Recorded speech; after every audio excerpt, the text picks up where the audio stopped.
Entonces, que ven ahí en el fondo, allá adentro, no se nota con claridad. Hay unos huesitos y todo, pues, que quedan ahí. Qué asco. Bueno, básicamente, sí, es una imagen de un crematorio, mira, ahí está. Un crematorio que se utilizó en la Segunda Guerra Mundial, en Alemania, la Alemania nazi. Entonces, esto fue historia basada en hechos reales, esta situación. Yo estuve investigando un poco y hubo un joven judío, este es interesantísimo, un joven judío de origen rumano, que aquí hay bastante rumano, con solo 15 años vivió esta experiencia. Él lo cuenta en la actualidad, cuando ya tiene casi 90 años, y él cuenta, lo dice de esta manera, él dice, estaba convencido, dice él, se llama Ernest, estaba convencido de que ese día sería el último de mi vida. Yo había llegado en tren a las 9 de la mañana y estaba muy hambriento. Me pusieron en una larga fila, cuenta él. Dice, poco a poco iba avanzando. Me encontraba cada vez más cerca hasta que vi el edificio donde estaba el crematorio. Cuenta él, tenía 15 años. Dice, entonces me dije, media hora y ya no sufrirás más. Se decía así mismo, ya se va a acabar todo. Pero de repente escuché unos disparos y vi aparecer un jeep americano con 4 soldados. Todo había terminado. Se salvó. Yo leía esa historia de ese joven que se salvó y fue uno de los 32.000 judíos que no llegaron a ser quemados, pero que estaban en espera. Y no llegaron a ser quemados porque, bueno, se acabó la guerra, llegaron los americanos. El hecho es que aparte de esos 32.000 que se salvaron y que cuentan la historia, hay 40.000 que sí fueron quemados. Pues, entraron a ese horno. Entonces, claro, a veces nos preguntamos, yo lo colocaba acá, fíjate que los americanos, aquí escribí la historia, lograron rescatar, fue un 29 de abril de 1945, 32.000 personas de aspecto cadavérico, auténticos muertos en vida, y los reclutas los llamaban, eso me pareció curioso, los comenzaron a apodar, los bautizaron como The Walking Dead, los muertos caminantes, o los muertos vivientes, como la serie, la serie de AMC.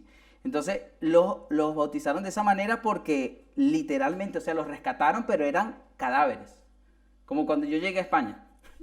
Parecido, algo parecido. Algo parecido.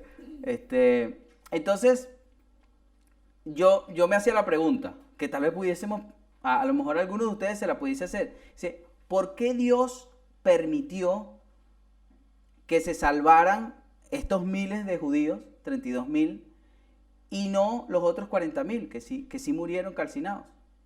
¿Por qué unos sí y otros no? Qué pregunta, ¿no? Yo les tengo una respuesta a eso, compuesta de 3 palabras. No lo sé. No tengo ni idea. Sin embargo, más allá de preguntarnos por qué, yo podría preguntarme, ¿para qué Dios salvó a esos 32.000? Es como tratando de mirar el vaso medio lleno, ¿no? Porque generalmente tendemos a ver la parte negativa del asunto, el vaso medio vacío, y entonces yo, más allá de por qué, bueno, ¿para qué Dios salvó a esos 32.000? Y esa es la pregunta que en todo caso debemos hacernos ante situaciones. Seguro que Dios tiene un propósito y que Dios tenía un propósito específico. Y con los otros 40.000, bueno, en algún momento yo tendré preguntas que hacerle a Dios cuando estemos al final de los tiempos en su presencia. Y seguro que Dios nos lo contestará. Pero estoy seguro que Dios, en su eterna sabiduría, que yo no llego a comprender, Él lo está haciendo todo para nuestro bien. Y al final sacamos la enseñanza de lo que podemos ver en el asunto. Entonces, Otro dijo, por ejemplo, aquí encontré otro, tenía 16 años, otro jovencito.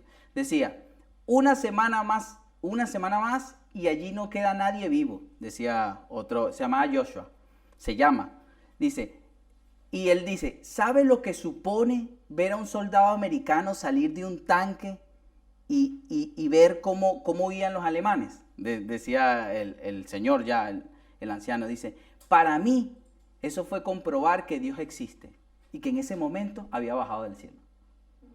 O sea, esa fue su experiencia. O sea, yo pensaba en ese joven de 16 años, ya había perdido toda esperanza. Imagínense, es que hay que ponerse en contexto, ¿no? Imagínense caminando donde tú sabes, por decirlo así, que en solo cuestión de minutos te va a tocar a ti entrar y probablemente eran vivos. No sé cómo sería, pero yo creo que a lo mejor eran tan salvajes que vivos los metían en ese horno. Entonces, pensar en eso, ellos habían perdido toda esperanza. Y este joven dijo, pero cuando yo vi que llegaron los americanos, para él, eso era Dios mismo. O sea, si me quedaba alguna duda, para mí, ahí yo estoy viendo que Dios existe.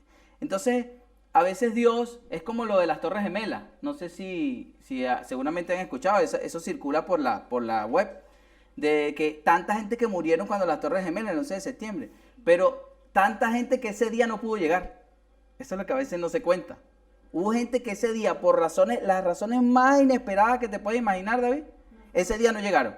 Hubo uno que se tropezó y tuvo que pasar por una farmacia comprando una curita. Hubo, así pues, uno que lo dejó el autobús. Cantidad de gente que ese día no llegó. Entonces, Dios tiene un plan, aunque nosotros no lo comprendamos del todo y en ocasiones, justamente eso. Oye, yo quiero comprenderlo, pero Dios en su sabiduría muchas veces nos lo niega. Es como muchas veces lo hacemos con los niños. A veces yo le digo al niño, a nuestros hijos más pequeños, le decimos, oye, haz tal cosa. ¿Pero por qué? A veces yo me acuerdo que Liné cuando estaba más pequeña, y ahora más, pero cuando estaba más pequeña, todo era por qué. O sea, yo tenía que explicarle todo. Y habían razones, y había momentos donde yo no, de hecho ya no tenía la capacidad para yo explicarle. Mira, es por esto. No. Entonces simplemente había ocasiones donde tenía que decirle muy amorosamente, así riéndome, decía, porque yo quiero. Que yo lo digo. ¿Qué te parece? Papá, hija. O sea, no me vean así de mal. No, pero es que hay ocasiones donde no hay explicación. Y entonces ahí había momentos donde decía algo que yo creo que todos los padres se da que se lo dicen a los hijos. Y algún día me lo vas a agradecer. Eso también lo llegué a decir. Estoy esperando todavía que Linnea me lo agradezca, pero para eso tiene que ser madre. Entonces lo va a entender. Bueno, entonces, esto que estoy contando acá lo manejamos, lo que hablamos de la imagen del crematorio, gracias. Eso lo manejamos todo de una u otra manera, porque ¿quién no conoce la Segunda Guerra Mundial, la cosa, Adolfo Hitler y Mussolini y todo? Sin embargo, en las escrituras, en la Biblia, miles de años antes, encontramos una historia, que es una verdadera película, y es basada en hechos reales. Y yo quisiera invitarles a que hoy, pues, veamos esa película que se parece un poco a esto que vimos en la Segunda Guerra Mundial, pero esto tiene más detalle y seguro que vamos a poder obtener una muy buena enseñanza, ver hoy lo que Dios quiere decirnos el día de hoy desde una perspectiva de donde nos encontramos, en el nuevo pacto. Bien, entonces por eso quiero, ya algunos lo tienen, pues se los dije antes de comenzar, Daniel capítulo 3. ¿Lo tienen allí? Daniel capítulo 3, versículo 1. ¿Sí? Perfecto. Entonces dice así, el rey Nabucodonosor mandó que se erigiera una estatua de oro en el campo de Dura, en la provincia de Babilonia, la cual medía 27 metros de alto y 2,5 metros de ancho. ¿Se pueden imaginar esa 27 metros de alto? ¿Cuántos estaríamos hablando? ¿Cuántos pisos es? No, sí, cada piso es como 9 pisos, ¿no? Porque son 3 metros por piso. Exacto, o sea, estamos hablando una estatua de 9 pisos de alto y 2,5 de ancho. O sea, que como aquí donde nos encontramos. O sea, era una señora estatua. Esa fue la que mandó a erigir el rey Nabucodonosor. Dice, luego, miren lo que pasó. El rey ordenó que se reunieran los sátrapas, magistrados, capitanes, oidores. O sea, había gente nada más que iba nada más ahí. ¿Sí? Oidores, tesoreros, consejeros y jueces. Lo mismo que el resto de los gobernadores de las provincias. ¿Qué ordenó el rey? A ver si van conmigo. Que asistieran. Número 1, el rey ordenó que asistieran. ¿Sí? ¿Que asistieran quiénes? Todos. Los sátrapas, magistrados, capitanes, todos los que estaban ahí. Algo así como imagínense a Maduro. Invitando a todos sus ministros, a todas sus cosas, y los invitó a todos. Pero no solo les ordenó que se reunieran, sino les reordenó que asistieran a la dedicación de la estatua que él había mandado erigir. Entonces, el rey Nabucodonosor dio 2 órdenes, abuela. ¿Cuáles fueron las 2 órdenes? Número 1, que asistieran. Y número 2, que se reunieran en principio. Y número 2, que asistieran. Versículo 3 dice, y así, como dijo Bexabé, muy bien, la pastora, sátrapas, magistrados, capitanes, oidores, tesoreros, consejeros, jueces y demás gobernadores de las provincias hicieron acto de presencia en la dedicación de la estatua que el rey Nabucodonosor había mandado a erigir. Hasta aquí vamos bien en la película. Vamos bien, ¿verdad? Encontramos al rey, mandó a erigir la estatua y entonces mandó a todo el mundo obligado. Él ordenó, dio una orden. Cuando se da una orden, ¿qué mensaje nos queda en la mente? Cuando alguien te da una orden, por ejemplo, Camila, alguien te dice, viene Jenderson así con toda la autoridad y te dice, Camila, tienes que hacer eso. ¿Qué mensaje hay? Una cachetada. Es que, no, ya sabe que Jenderson no es capaz. No, pero por ejemplo, cuando recibimos una orden en el jefe, en el trabajo, generalmente cuando recibimos una orden, ¿qué es lo que nos viene a la mente? Es que no hay otra opción. No es negociable, es una orden, ¿verdad? Y si no te gusta, por ejemplo, en el trabajo, aquí es sencillo. Bueno, en Venezuela también, aquí lo he visto más crudo. Por ejemplo, tan sencillo, no cumples con la orden de patitas en la calle. Así de sencillo. Porque es una orden que te están dando. Ahora, si es una sugerencia, si te lo estoy preguntando, ¿qué te parece? Oye, que quiero saber tu opinión, y eso es otra cosa. Pero cuando dan una orden, bueno, esa fue la orden que dio el rey. El rey Nabucodonosor dio la orden de que se reunieran y que asistieran. Y por eso todo el mundo hizo acto de presencia. Versículo 4. Miren lo que anunciaba el pregonero. El pregonero anunciaba en voz alta. A ustedes, pueblos, naciones y lenguas, se les ordena, una orden, se les ordena que al oír las bocinas y las flautas, los tamboriles, las arpas, los salterios y las zampoñas y cualquier otro instrumento musical se arrodillen y adoren la estatua de oro que el rey Nabucodonosor ha mandado erigir. Era una orden para todo el mundo. ¿Correcto? Versículo 6 dice, ahora mira, esta orden viene acompañada de una advertencia. Todo el que no se arrodille ante ella, ni la adore, será inmediatamente arrojado a un ardiente horno de fuego.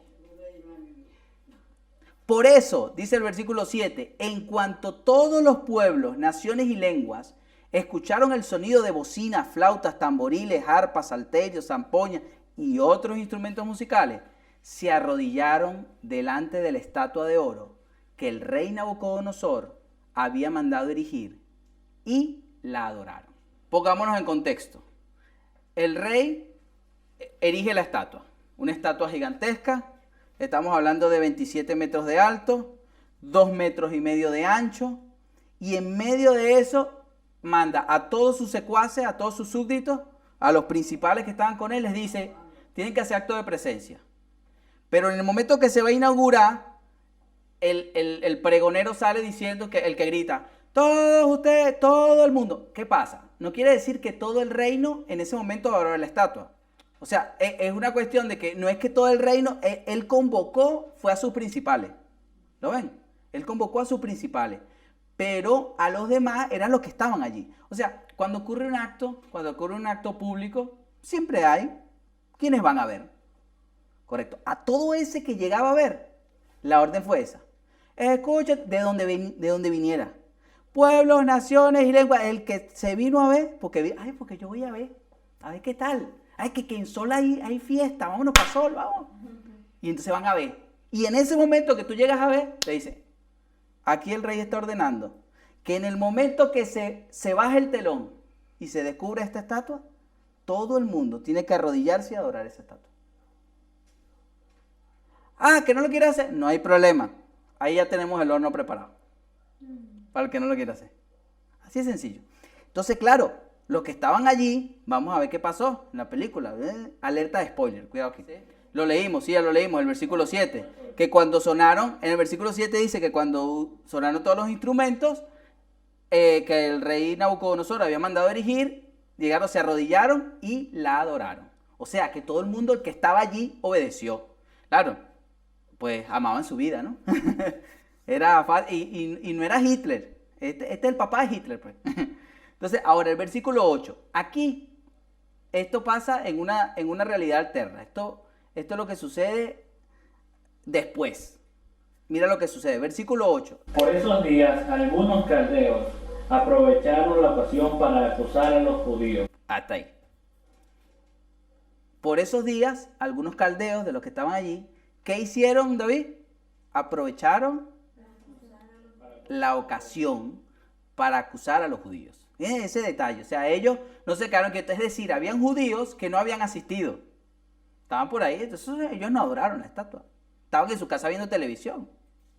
Pues simplemente hubo judíos que no adoraron. Pero aprovecharon la ocasión para acusar entonces a los judíos. Y mira lo que hicieron. Que tenga su majestad una larga vida. Representa. Bien. Su majestad ha decretado, y mientras yo voy hablando, tú vas haciendo mímica que estás hablando. Su majestad ha decretado que al oír el sonido de bocina, flautas, tamboriles, arpas, salterios y zampoñas, y de cualquier otro instrumento musical, todos deben arrodillarse, tú haces ¿verdad? Ante la estatua de oro y adorarla. Y que quien no se arrodille y la adore, sea arrojado a un ardiente horno de fuego. ¿Cómo sería? Ya lo hizo todo. Y lo hizo así. Y mató. Después me enseñan la grabación, por favor. Ok, entonces, pero mira ahora dice, el versículo dice, pues resulta que Sadrac, vas a señala 3 por ahí, que quiera, que Sadrac, Mesach y Abednego, 3 que están por ahí, dice, esos judíos a los que su majestad puso a cargo de los negocios de la provincia de Babilonia, no respetan a su majestad, ya que no adoran a sus dioses, ni a la estatua de oro que su majestad mandó a erigir. La grandota, ¿verdad? Nabucodonosor se indignó mucho y ordenó que llevaran ante él a Sadrac, Mesach y Abednego. Y estos al instante fueron llevados a la presencia del rey. Dice, entonces Nabucodonosor habló con ellos y les dijo, Sadrac, Mesach y Abednego, ¿es verdad que ustedes no honran a mi Dios ni adoran la estatua de oro que mandé erigir? Sí, bueno. Bueno, no, tú sigues diciendo, dígame entonces si al oír el sonido de bocina, flautas, tamboriles, arpas, salterio, todo eso, están dispuestos a arrodillarse ante la estatua que he mandado hacer y adorarla. O sea, les dio la oportunidad, ¿no? Que eligieran. Entonces les dice, porque si no la adoran, en ese mismo instante serán arrojados a un ardiente horno de fuego. Y entonces le hace la pregunta a Nabucodonosor a los 3, ¿qué Dios podrá librarlos de mis manos? Ajá. Miren lo que pasó. Sadrac, Mesach y Abednego respondieron. Ahora escucha. Vienen los 3. Respondieron lo siguiente. No tenemos por qué responder a su majestad acerca de esto. ¿Vamos? ¿Cómo le dije?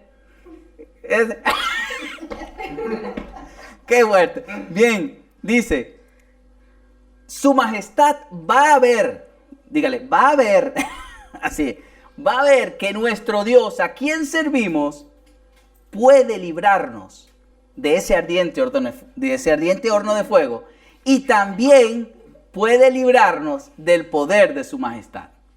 Pero mira este versículo 18. Mira lo que dicen además. Pero si aún no lo hiciera, ¿cómo sería?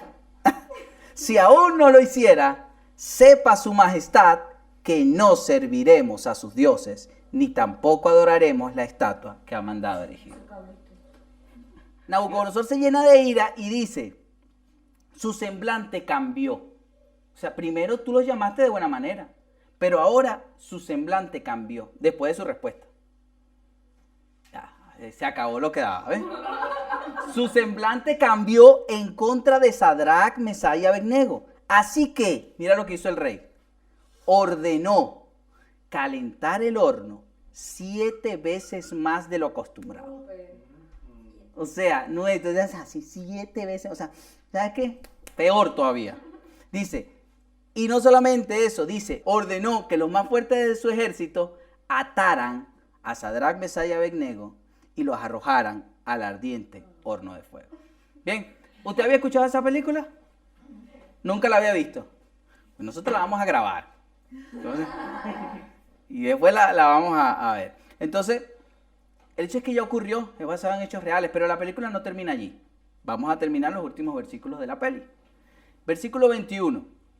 Fue así como estos jóvenes fueron atados y arrojados junto con sus mantos, sandalias, turbantes y toda su vestimenta a ese candente horno de fuego, que era peor que el que vimos al principio.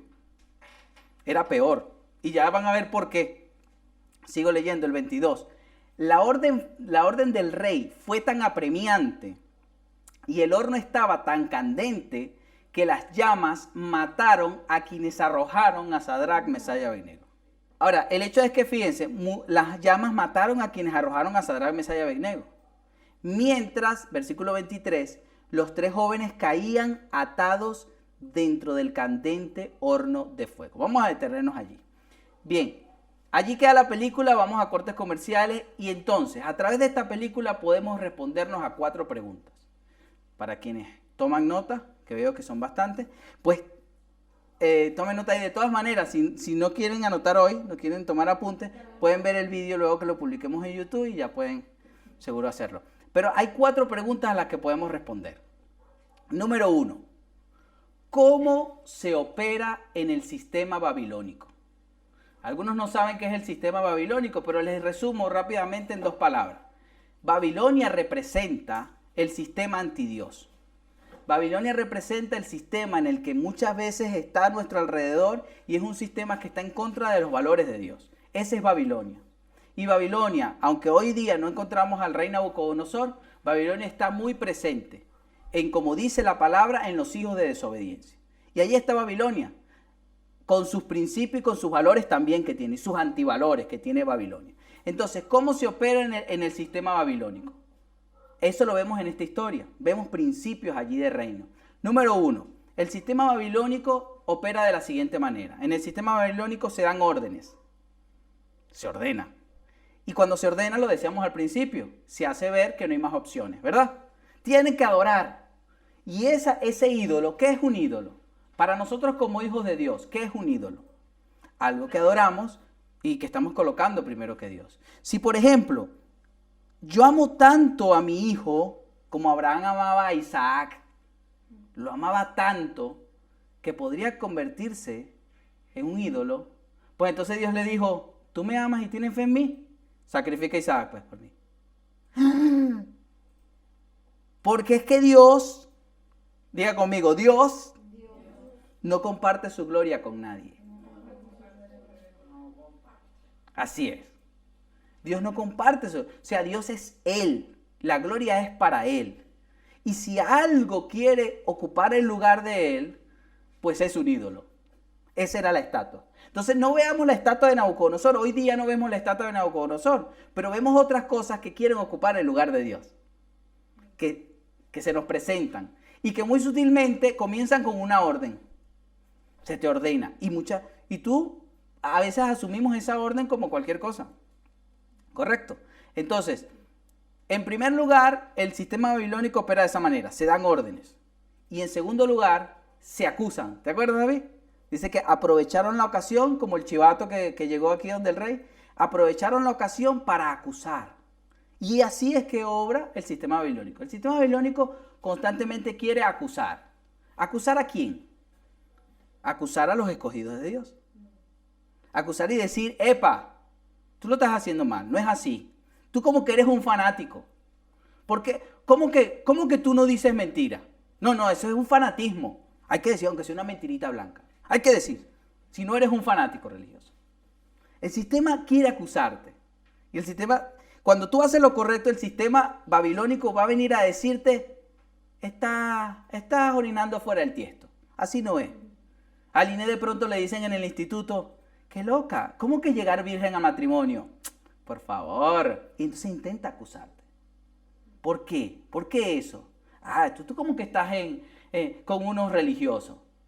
Eso es lo que hace, así obra el sistema. Y eso fue lo que hizo esa gente. Ahora, la Biblia nos dice algo, Romanos 8:33.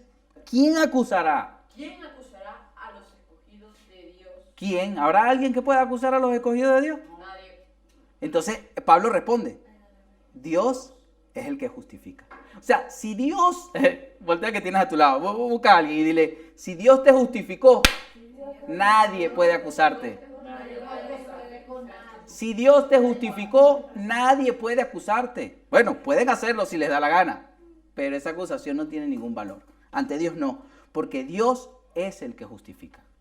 ¿Y cómo Dios nos justifica? Bueno, por la fe, ya eso luego se los comentaré.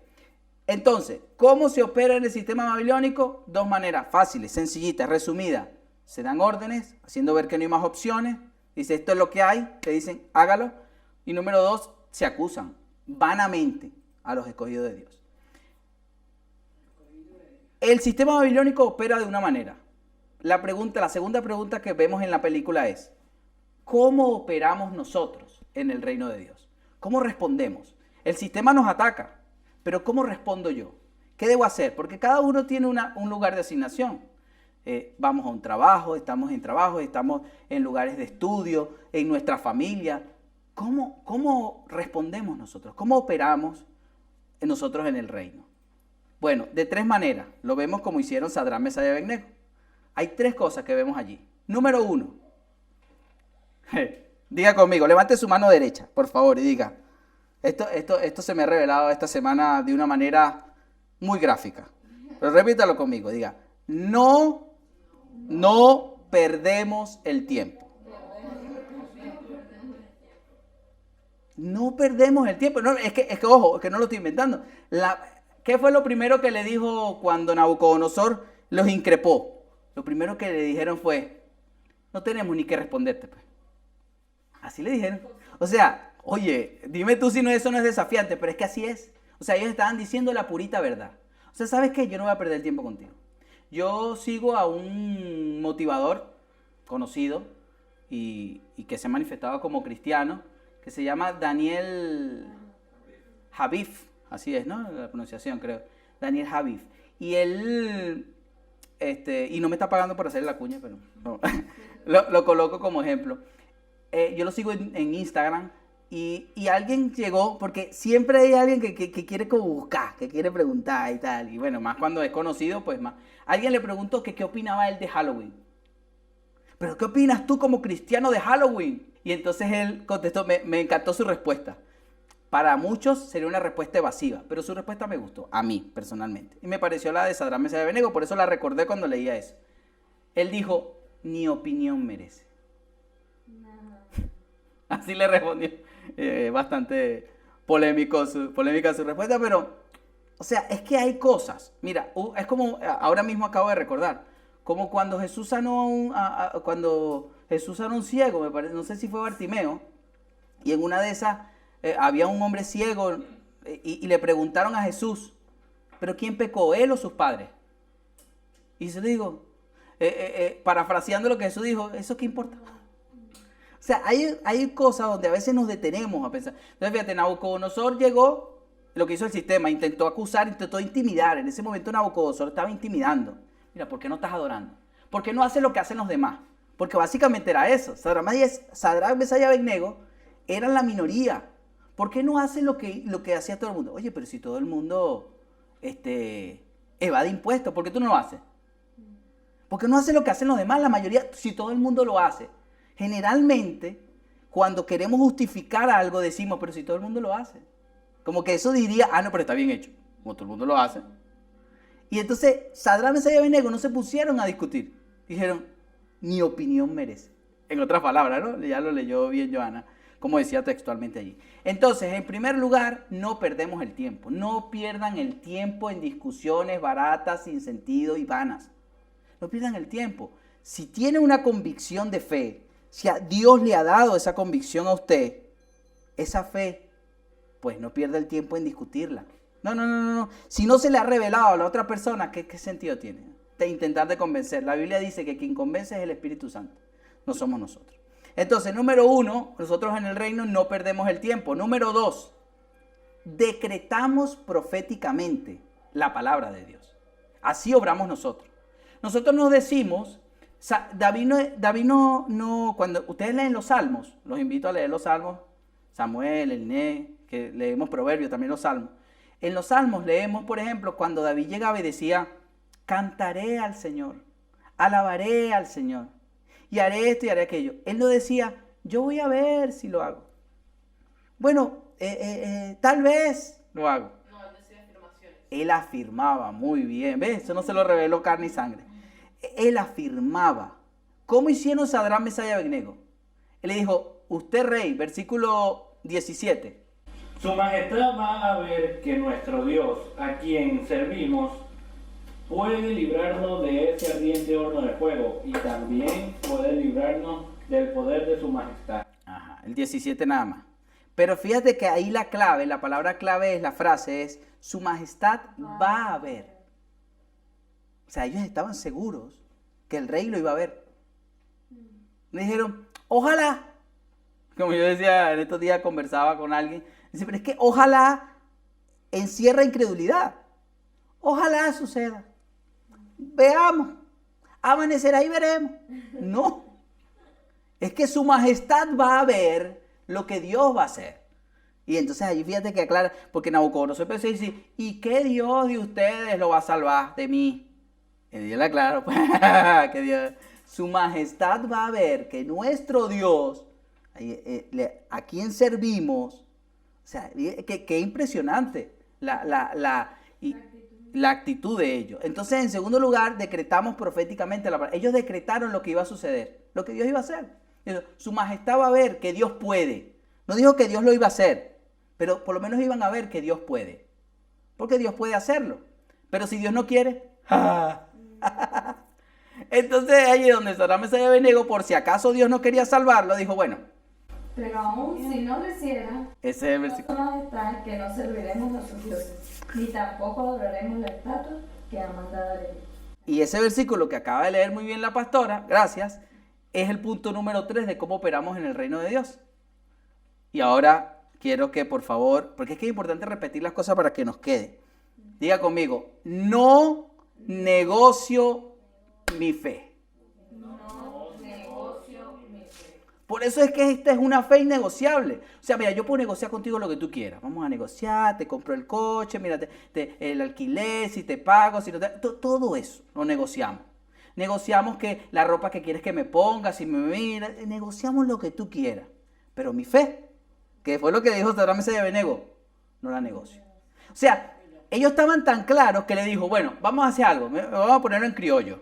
Sadrach, Mesach y Abednego le dijo, mira, usted, majestad, usted va a ver que Dios puede librarnos. Pero supongamos que no nos libre, porque no quiere, no porque no puede, sino porque no quiere, porque no es su voluntad. Que nos libre y nos morimos quemados, como los 40,000 que murieron. O sea, ellos estaban tan claros que ellos sabían, ellos podían ser los 40,000. Pero eso no iba a hacer que su fe fuese negociada. Dice, morimos quemados, pero no vamos a adorar a los dioses que tú quieres. Eso es tener una fe innegociable. Es que dime lo que tú quieras. Haz lo que tú quieras, pégame contra la pared. Pero yo no negocio mi fe, lo que Dios me ha dado. ¿Ves? Esa es la fe que nosotros en el reino de Dios tenemos que tener. Esto para muchos puede ser ofensivo. Bueno, pero ¿qué se creen? No, yo no me creo nada, yo soy un hijo de Dios. Y entonces eso hace que tenga una fe innegociable. Ahora, cuando nosotros actuamos de esta manera, la pregunta número 3. ¿Cómo responde Babilonia? ¿Cómo creen ustedes? ¿Cómo responde Babilonia? Mamá. La desperté. Oye, Verona. ¿Cómo responde Babilonia? Porque nosotros actuamos de esa manera. Operamos en el reino. Decimos, un momentico, no negocio mi fe. Estoy claro. ¿Cómo responde Babilonia? Número 1. Tome ahí, nota. Intensifica sus ataques. O sea, Babilonia nos ataca, nos acusa. Pero si respondemos como Dios quiere que respondamos, Babilonia intensifica tus ataques. O sea, es que te estás poniendo, es que me la estás poniendo difícil. Pues entonces el horno va a ser calentado 7 veces más. Todavía sí, a ver si eres guapo. Entonces intensifica sus ataques. No solo fue 7 veces más calentado el horno, sino el versículo 19-20 que dice.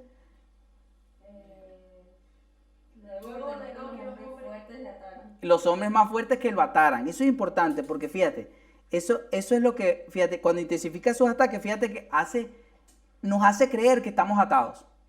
Como que nos ata, nos limita, porque una atadura es que te limita. O sea, bueno, entonces no te permito. ¿Sabes cómo puede, imagínate que te propongan que sea, vamos a poner un ejemplo, estás en el trabajo y te proponen que hagas trampa, pero tú te niegas a ello, porque tú tienes una fe que es innegociable, y pues te echan. Eso es intensificar el ataque. Te echas, te quedaste sin trabajo, pero también tienes que pagar alquiler, tienes que hacer cosas. Entonces es una atadura que tú te sientes limitado, ahora no tengo el dinero. Pero, entonces, ¿ves? Esa es una intensificación del ataque. Eso por poner un ejemplo de tantos. ¿Ves? Así como, por ejemplo, que venga, imagínense, por ejemplo, no sé, lo que...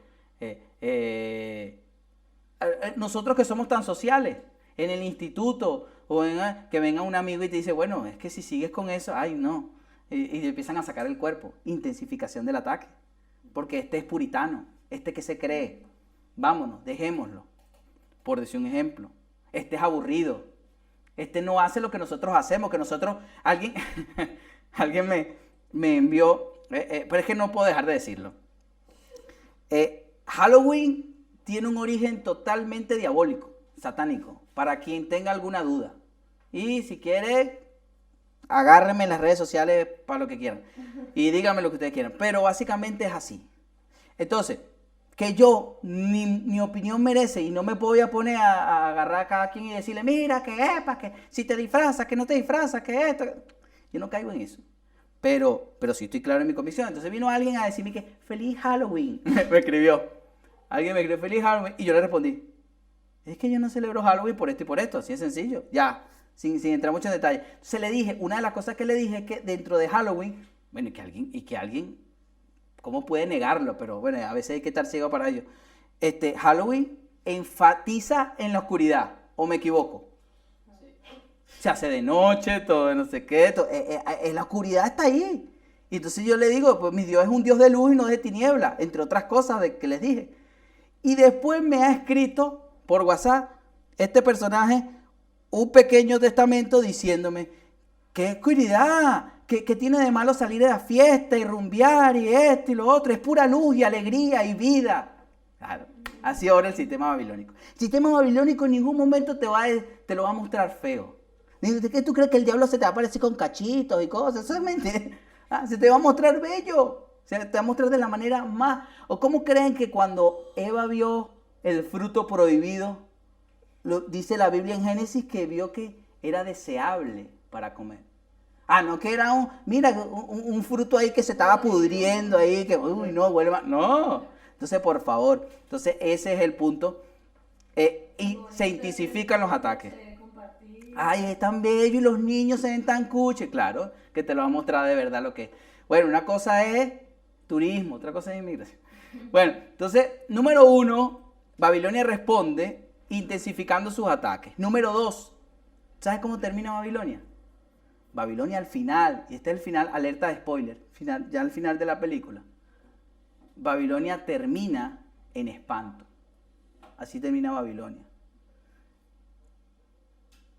La palabra nos dice, si nos hacemos amigos del mundo, de una u otra manera nos constituimos enemigos de Dios. Amigos del mundo es amigos de Babilonia. del sistema. No que no estamos en el mundo, yo vivo en el mundo. Es hacernos amigos de Babilonia. Veámoslo ya al final de la película, versículo 24. A ver cómo termina. El rey Nabucodonosor se espantó y rápidamente se levantó y dijo a los de su consejo: ¿acaso no eran estos 3 los jóvenes que arrojamos atados al fuego? Ellos le respondieron: así es, en verdad, su majestad. Y el rey dijo, continúa. No, el 24 nada más. Entonces, ¿qué le pasó a Nabucodonosor? Le dio ¿Qué quiere decir? ¿Qué significa el sistema? al sistema. El sistema es justamente,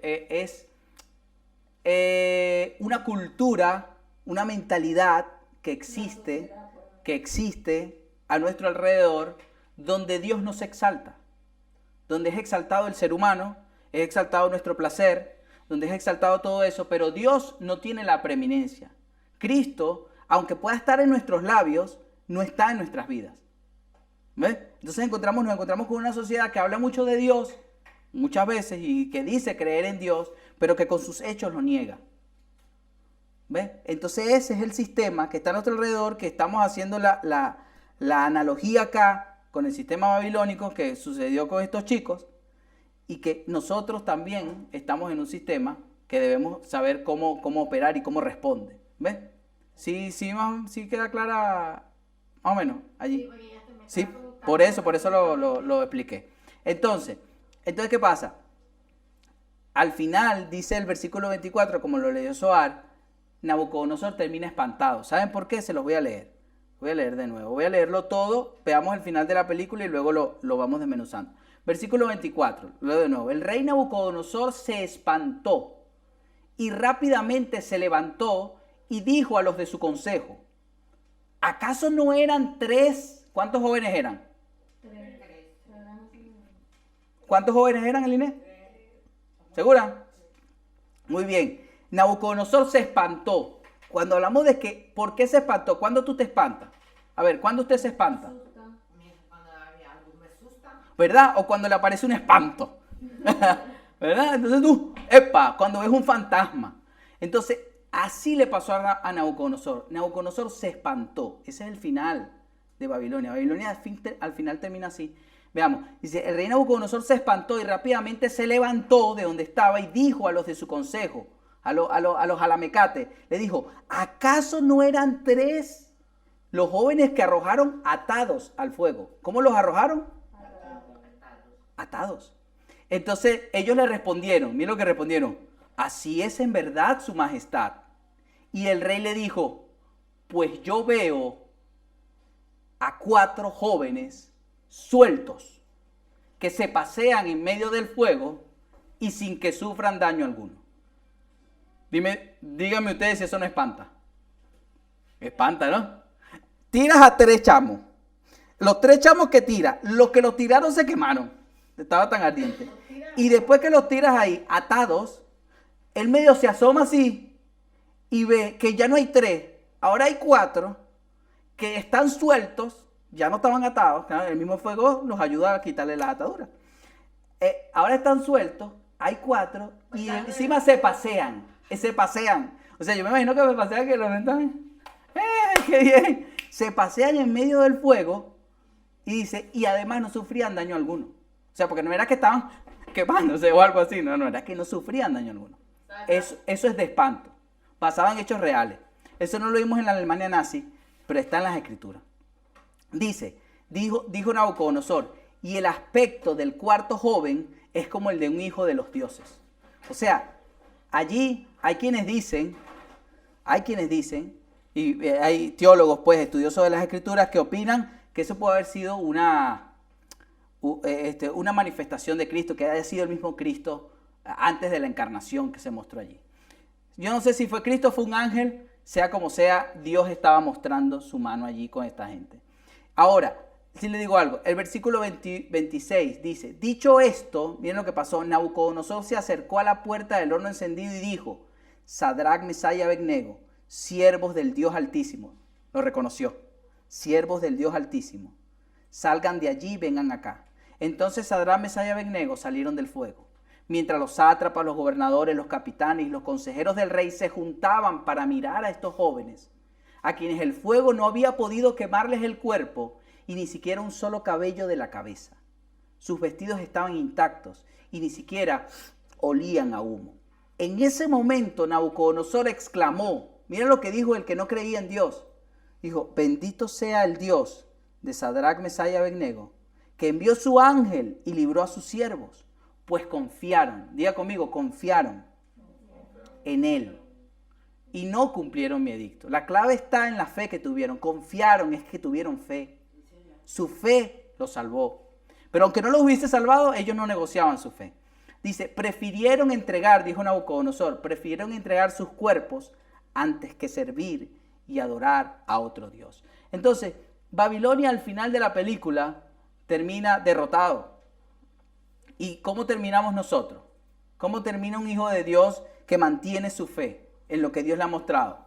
¿Saben cómo terminamos? En plenitud de vida, sin ataduras, libres, así, libres, porque el fuego y sin daño alguno. Y sobre todo, todos terminan reconociendo la grandeza de nuestro Señor. Fíjate que al final incluso los sátrapas y todos se acercaban para mirar, porque así es el Señor. El Señor hace que después vengan todos y al final dice, toda lengua confesará que Jesucristo es el Señor. Unas frases ya para terminar, y ya con esto cierro. Para que lo noten, tomen nota. Y lo tuiteen por allí también. Y lo coloquen. Mire, una de las cosas. El horno aparecerá. No importa su tamaño, el horno va a aparecer. Pero lo importante no es el horno, es la fe que has recibido. Número 1. No importa el horno es necesario. ¿Saben por qué? La Biblia habla de que nuestra fe es tan valiosa como el oro. ¿Y cómo se prueba el oro? ¿Cómo se prueba, David? Con fuego. Entonces hay que pasar por el horno. Nuestra fe, que dice la palabra, primera de Juan capítulo 5, versículo 4, no lo vamos a leer por cuestiones de tiempo, pero dice que lo que vence al mundo, esta es la victoria que vence al mundo, nuestra fe. La fe que nosotros hemos recibido en Él. Dice la palabra que Él, dice Filipenses 1:29, Dios nos dio la oportunidad a nosotros de creer. O sea, Dios nos da la fe para que creamos. Entonces, pues debemos estar claros en algo. Quiero terminar con esto. Si tu fe es auténtica, dile al que tienes a tu lado, si tu fe es auténtica, el horno es inevitable. Díselo, pero muévelo un poco para que se entere. Dile, si tu fe es auténtica, el horno es inevitable. Claro, te digo por qué, es fácil. Si tu fe no es auténtica, si tu fe es falsa, si tu fe es de anime, de corcho, si tu fe es de plástico, no necesita pasar por un horno. Entonces pues dice, bueno, pero yo no sé, ¿qué presiones tengo yo por mi fe? Yo no tengo ninguna presión. Pues revisa si tu fe es auténtica. Pero si tu fe es auténtica, como el oro, va a ser probada. Necesita ser probada tu fe para ser aprobada. Porque Dios nos quiere ver aprobados. Mano. Ahí tiene razón, un pasaje decía que si el diablo no te está atacando y estás tranquilo, hay algo mal en ti. Bueno, pues claro, necesitamos ser probados. Y Dios permite que entremos a un horno. Dependiendo de cómo sea tu fe, vas a tener diferentes niveles de horno. Pero tú necesitas ser probado. Necesitamos ser probados. Entonces, cuando ven ese horno, ya sabes lo que tienes que hacer. Ya sabes cómo operar. Ya Sadrach, Mesach y Abednego nos mostraron cómo operar ante el horno. Un momentico. Primero no voy a discutir. ¿Ves? Y al final no negociaron su fe. Quedaron claros, decretaron proféticamente. ¿Sabes qué? Usted, majestad, usted va a ver lo que Dios va a hacer en mí. Diga lo que usted diga. Y no negociaron su fe. Por eso la fe es tan importante que Pablo dijo en 1 Timoteo 6:12, le dijo a Timoteo, pelea la buena batalla de la fe. ¿Cómo se pelea la buena batalla de la fe? Ya iba a cerrar aquí. ¿Cómo se pelea la buena batalla de la fe? A ver, ¿quién me dice algo? Porque ahorita hay muchas cosas que se hablan por ahí. Oye, que mira, que la guerra espiritual y agarra y... Es sencillito. Santiago escribió, acercaos a Dios, resistid al diablo y él huirá de ustedes. O sea, nosotros no necesitamos hacer demasiadas cosas. Necesitamos aferrarnos a la palabra de Dios, crecer en Él, madurar en Él. Y ciertamente, en su palabra, la palabra que hemos recibido, la verdad presente en el nuevo pacto, sabiendo que Cristo está en nosotros y que más poderoso es el que está en nosotros que cualquiera, y sencillamente vamos a avanzar y la victoria está garantizada. Nosotros no somos vencedores. ¿Sabía usted eso? Dice la palabra que somos más que vencedores. En Cristo. En Cristo. Ah, ¿qué significa eso? Que si no estoy en Cristo no soy más que vencedor. Sí, significa eso. Que si no estás en Cristo no eres más que vencedor. Eso es lo que significa. Así de sencillo. Porque Cristo es todo en todo. Y eso queda tan claro que dice alguien, Edwin, que eso es religión. No es religión, es Cristo. Es que yo no te estoy hablando de más nada, te estoy hablando de Cristo. Si tú, porque no es simplemente que Cristo esté en mí, sino que yo pueda estar en Cristo. Entonces la clave está en una palabra, fe. Sin fe es imposible agradar a Dios. Entonces, no nos quedemos y nos conformemos con tener una fe solo de palabras. Debe ser una fe con obras, porque si no la fe es muerta. Dice la Biblia que la fe sin obras es muerta. Entonces nuestra fe debe ser esa fe que pueda ser probada y aprobada. Y la mejor manera, lo digo por experiencia y aparece en las Escrituras en el Nuevo Pacto. En el Nuevo Pacto nosotros no tenemos que hacer ningún sacrificio, ¿cierto? ¿Hay que hacer algún sacrificio en el Nuevo Pacto? ¿Matar algún animal? ¿Hacer algo? No, ¿verdad que no? ¿Verdad que no? ¿Tú lo has escuchado, Camila? ¿Verdad que no? No se hace ningún sacrificio. ¿Sabes por qué? ¿Por qué no se hace ningún sacrificio? ¿Por qué? ¿Por qué, David? Ya está hecho. El sacrificio lo hizo Cristo. Si yo tengo que hacer un sacrificio, entonces es que el sacrificio de Cristo fue insuficiente. Ya el sacrificio por mis pecados, por mi santificación eterna, para hacerme perfecto para siempre, lo hizo Cristo, una vez y para siempre. Pero sí la Biblia nos habla en el Nuevo Pacto de un sacrificio que nosotros podemos hacer. El sacrificio de alabanza. ¿Sabe qué es difícil? Estar dentro del horno y alabar. ¿Sabe qué es difícil? Estar dentro del horno significa que a lo mejor no te alcanza y no llegas a final de mes. Y no tienes para pagar ciertos servicios o no tienes para comprarle a lo mejor cosas muchas veces básicas a tus hijos, por ejemplo. Eso podría significar estar dentro de un horno. Pero allí, sacrificio de alabanza. Porque ellos, algo que vi mientras preparaba y acabo de recibir. Ojo, estaba Sadrach, Mesach y Abednego. ¿Y con ellos quién estaba? Uno más. Pensemos, Cristo estaba con ellos, ¿verdad? Ahora Cristo no está con nosotros. Cristo está en nosotros. Nosotros estamos en un pacto superior al que vivió Sadrach, Mesach y Abednego. Y hoy Sadrach, Mesach y Abednego están viéndonos. ¿Te acuerdas, Edgar? El pastor nos lo hablaba la semana pasada. Te están viendo. Y en Hebreos 11 se habla de ellos. Dice que por fe apagaron fuego. Se habla de Sadrach, Mesach y Abednego. Entonces, hermanos, nos están viendo. Así que avancemos y presentemos la buena batalla de la fe. Pongámonos de pie, por favor. Te invitamos a que lo puedas compartir con tus amigos, familiares, conocidos en tus redes sociales y también, ¿por qué no?, seguirnos en ellas. Muchas gracias por estar allí y hasta una próxima.